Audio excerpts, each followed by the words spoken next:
Good morning, Dharma brothers and sisters. In the second noble truth, the second of the Four Noble Truths, the Buddha talked about how suffering has causes. And he said that suffering comes from greed, anger, and delusion. Or we could say it comes from desire and aversion and not seeing things clearly. And one of the principal culprits in this, of course, is desire. Or another way to put it, the Buddhist scholar Mu Song calls it getting psychologically invested. We often get psychologically invested in things, in people, in outcomes, wanting things to be a certain way. And we often suffer because of it. So the question is, where do we draw the line? How can we draw the line? How can we appreciate the wonderful, joyful experiences in life without having the desire for more? How do we do it and still be able to let go? And also, how can we endure suffering without having the aversion? One of the reasons I got interested in this question is I was watching a Dharma talk online from Ajahn Amaro, and he talked about the cycle of dependent origination. And some of you have seen this 12-step cycle in the Buddhist sutras, where it starts with ignorance, and it has all these stages, these 12 stages: sensation and perception and thinking and feeling and craving and becoming and so on. And then it gets up to suffering. And it shows how suffering ultimately arises from ignorance. And he said that in that cycle, the weak link is between feeling and craving. Between feeling and craving. That's something that's under our control. So many times I'm meditating and I notice that my mind is wandering. You know, that happens to all of us. And then I say, okay, what was I thinking about? Because it's important when our minds wander to not just try to stop it, but to first examine it and say, okay, what was I thinking about? And noticing what you're thinking about. And a lot of it is clinging, you know? I can start to recognize this in meditation, and then through practice, we can start to recognize this in our daily life as soon as it occurs. Like, it occurs and then right away we notice it. So for me, some examples of clinging are experiences like, oh, this cake really tastes good. I got to have that more often. You know, when I'm having a great conversation with a good friend and I feel, oh, I don't want this moment to end. This is so enjoyable. Looking at pictures and I see a nice picture of a backyard that's landscaped really well. And I say, oh, I want my backyard to look like that. I would love to hang out in a setting like that. Or Google, you know, has pictures that they serve up to us on the Chromecast, you know, and they say, and it's a beautiful view. And, oh, I want to go there. I want to experience that firsthand. One of my favorite books is called Buddhism Plain and Simple. And this book is by a Dharma priest, a Zen priest named Steve Hagen, who's in the Minneapolis, St. Paul area, and he was trained in the Japanese Zen tradition. And my favorite line from that book is, notice when your mind is leaning. Like, our minds lean toward things and they lean away from other things, desire and aversion. You know, we can notice when we have these preferences, and then it's hard to stop our minds from leaning. You know, that is something that's natural. We're always going to have preference for things. But he says, as soon as we notice it, all we have to do is notice it. When we notice that our minds are leaning towards something or leaning away from something else, as soon as we notice it, our minds start to lean a little bit less. It's like what we were talking about last month with we're not our minds, we're the one who's watching our minds. In a scripture called the Samyutta Nikaya, the Buddha is talking to a householder about how the origins of suffering are in desire and attachment. And the householder says, yes, I have attachment to certain things, I have attachment to certain people, including, of course, his wife. And the Buddha explores this in detail. And the first question that he asks the householder is, before you met your wife, did you have desire for her? And the householder replies, no, I did not. And just that is something interesting, because if we become too attached to a person, an object, or an experience, asking this question can help us to remember that we were okay before we ever encountered the object of our attachment. You know, we were alive, we were functioning, we were often happy. And so that can help us to separate the enjoyment from clinging.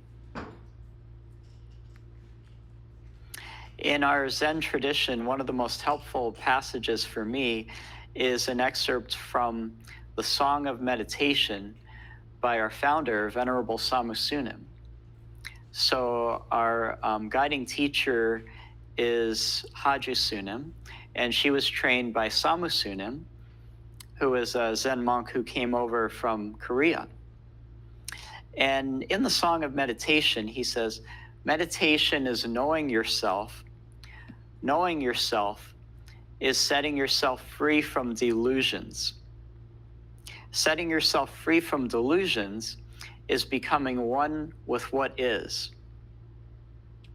Becoming one with what is enjoying formless life every day.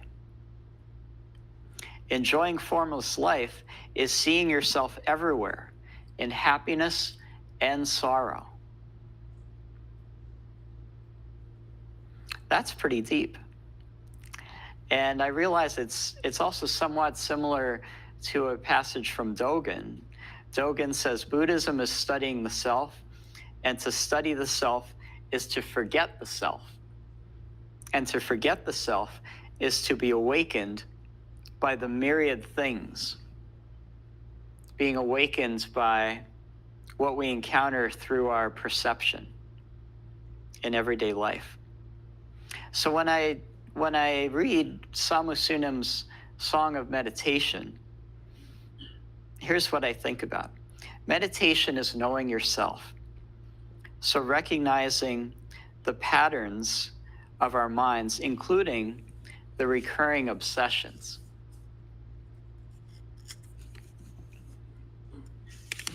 And knowing yourself is setting yourself free from delusions. So not identifying with our distorted thinking, trying to step back and observe our distorted thinking. Setting yourself free from delusions is becoming one with what is. If it is good, I can realize I don't need to cling to it. It's already part of me through my experience. If it's unpleasant, I can realize, oh, I don't need to struggle against it.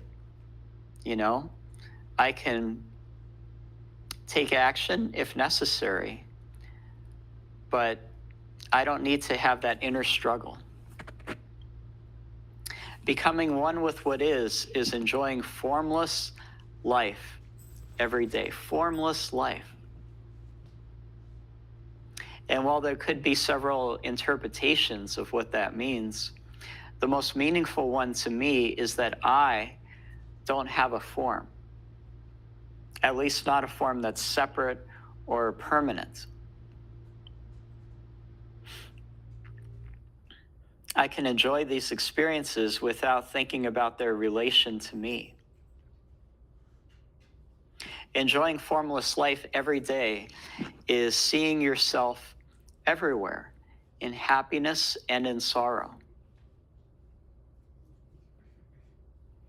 To me, that means enjoying things, experiences, and people without identifying them with yourself specifically. This is mine.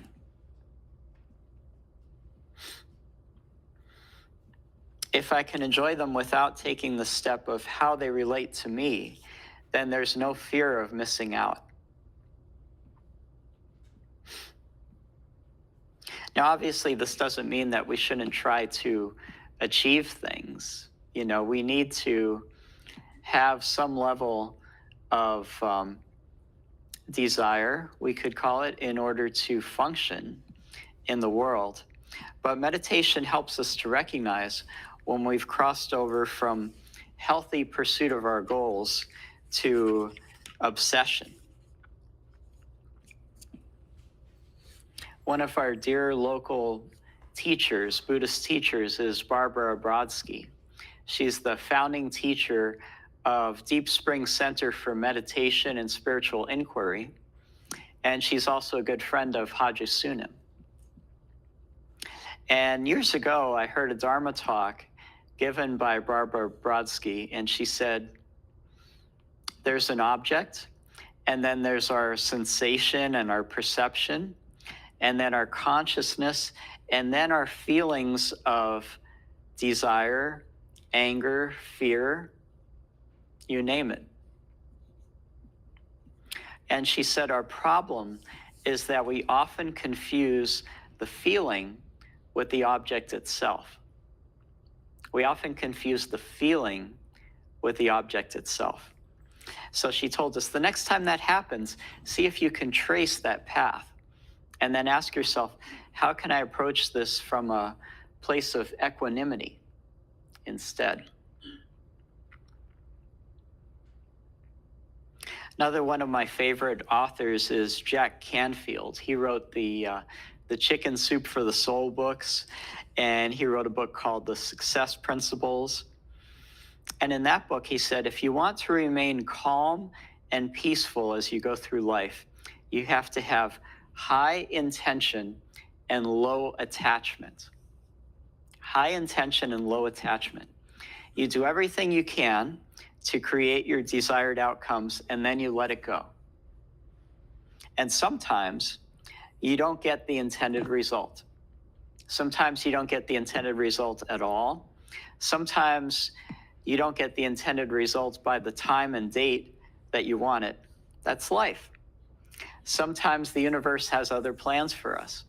And sometimes those plans are even better than the ones that we had in mind. The other part of this, of course, is aversion and suffering. Stress. If it's unpleasant, we can realize that we don't need to struggle against it. You know? What's an unpleasant experience? If someone is yelling at me, I can realize I don't need to struggle against it. If I'm being blamed for something, I'm being blamed for something, but fundamentally, I'm still okay. We know from our experience, don't we, that the fear is often much worse than the actual event. When we're in the actual event, we can ride through it. We often create more suffering for ourselves than we need. When someone hurts our feelings, it's usually because they themselves are hurting. And we can recognize that. Our own aversion, our own anger, rooted in fear, sometimes from not feeling self-confident. One of the most helpful teachings, I find, is our three foundation stones of Zen: peace of mind, contentment, and gratitude. So peace of mind. In this very moment, there's the potential that there's nothing to worry about. In this very moment. In this very moment, there's the potential for contentment, potential that there's nothing lacking. In this very moment, there's the potential for gratitude. There's always something to be grateful for. When we look on our altar, we have a few examples of things to be grateful for. We can remove the hat, and ta-da! We have a falling rutabaga. We have this huge, huge rutabaga that was given to us by our longtime member, Payin. It's hard to lift up without hurting my back. Payin lives in Traverse City right now. I mean, just think about what it took to grow this rutabaga, and he decided to donate it to the temple as an offering.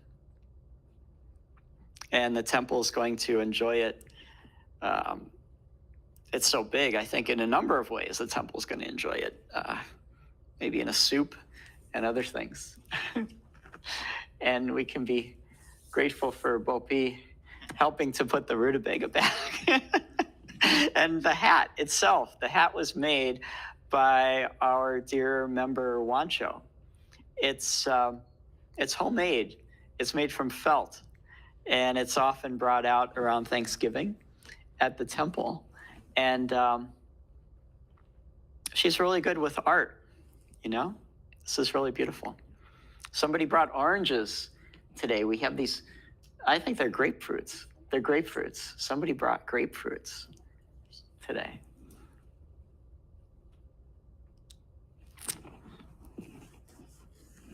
Thank you, Samun, for the grapefruits. I think my neighbor came, she saw me shoveling snow off the car. She's overcome with the possibility of giving like her grapefruit to the whole temple. Oh.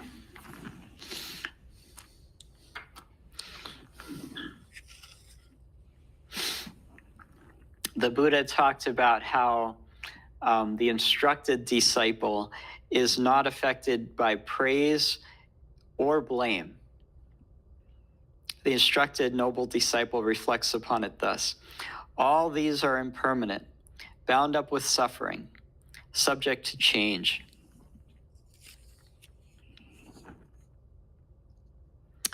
When studying a poem written by the third Zen ancestor, the poem's called Xin Xin Ming.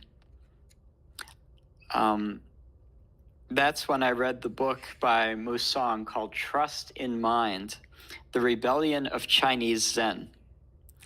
And that's where he said this, the sentence that I brought up at the beginning of our talk: we become invested in things. We become invested in things, whether psychological or material, because we believe, at least implicitly, that our apprehension of them are real. What we rarely understand is that we apprehend only our idea of things rather than the things themselves. So it's my impression of this thing. It's not the thing itself. It's my impression of this thing. It's my impression of this person. It's my impression of this experience. It's my impression of what this outcome might be like. So what sometimes works for me is kind of a three-pronged approach: practicing before, during, and after. Practicing before, meditation in the mornings. On the mornings when I meditate, I find that it helps me to be less reactive during the day, less reactive to provocations. And when I say provocations, I mean experiences both pleasant and unpleasant. And then during the day, observation, really trying to be mindful. noticing how I feel about things, noticing if I'm starting to cling to the present moment or to an outcome or to an object. If I'm getting excited about something, that's a clue for me to examine my thinking. You know, I might be watching a video on YouTube of someone doing kiteboarding, you know, and they're on this surfboard and they're holding onto a kite being blown by the wind. And because they have the kite, they can come up out of the water and seem to be floating and then slowly, gently land back in the water. And it's like, wow, I'd like to do that, you know? And this guy in this video, he's 63 years old. And if he's 63 and he can do that, then sure, I can do that. Where if I tried to do that, I'd probably end up in the hospital if I'm lucky, you know? Mogul skiing, same thing. If I'm getting angry about something, someone makes a comment, you're acting that way because when you were growing up in your family, it was like this. Just noticing my tendency to have automatic reaction to that. Joseph Goldstein said, every time we become aware of a thought, as opposed to being lost in a thought, we experience the opening of the mind. And then practicing after. In the Maitreya Buddhist seminary, we all did journaling at the end of the day. And in journaling, one of the most helpful prompts for me was writing down conditions for happiness and writing down conditions for being troubled. And often we found that the conditions for happiness were not what we thought it would be. And number 6 was a difficult prompt, selfless examination. Our selflessness examines our selfish behavior during the day. None of us like to confront the fact that some of our thinking might be selfish. And it's not that we don't have selfish thinking, because we all have selfish thinking to some degree or another. It's just that we can choose to not be taken in by it. So I'll close with one more quote that I like from Stephen Covey, paraphrasing Viktor Frankl. He says, between stimulus and response, there is a space. And in that space lies our freedom and our power to choose our response. In our response lies our growth and our happiness. Now we have about 10 minutes left, and it would be good to discuss what works for you. We can have some sharing of ideas. So raise your hand if you would like the microphone, and we can bring the microphone around and you can share your thoughts on any of this.